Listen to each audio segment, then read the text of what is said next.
অন্ধকার কারাগারে 5 ওয়াক্ত নামাজ আদায় করে সময় কাটাচ্ছেন কন্টেন্ট ক্রিয়েটর তৌহিদ আফ্রিদি।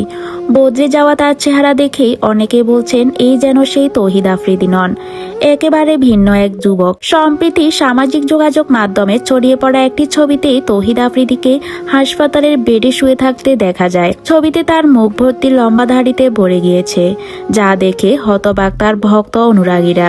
এক সময় যাকে দেখা যেত গান বাজনা করে মিডিয়া নিয়ে ব্যস্ত থাকতে, সময়ের ব্যবধানে আজ তাকে দেখা যাচ্ছে ইসলামী অনুশাসনে নিজেকে সঁপে দেওয়া এক ভিন্ন যুবক হিসাবে।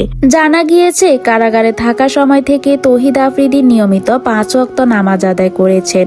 ধর্মীয় অনুশাসনে মনোযোগী হওয়ার পাশাপাশি তার জীবনযাপনে এসেছে বড় পরিবর্তন। এই পরিবর্তন যেন স্পষ্ট হয়ে উঠেছে তার বর্তমান চেহারা ও আচরণে। এইদিকে খাওয়া দাওয়া প্রায় বন্ধ করে দেওয়ায় অসুস্থ হয়ে পড়েছে তৌহিদ আফ্রিদি। দীর্ঘ সময় খাবার গ্রহণ না করায় তার শরীরে দুর্বলতা ও পানিশূন্যতা দেখা দেয়। শারীরিক অবস্থা অবনতি হলে তাকে দ্রুত চিকিৎসকের তত্ত্বাবধানে নেওয়া হয়। ভিউয়ার্স, আপনারাও কি চান তৌহিদ আফ্রিদি সুস্থ হয়ে স্ত্রী সন্তানের কাছে ফিরে আসুক? কমেন্ট করে আপনার মূল্যবান মতামতটি জানিয়ে দিবেন।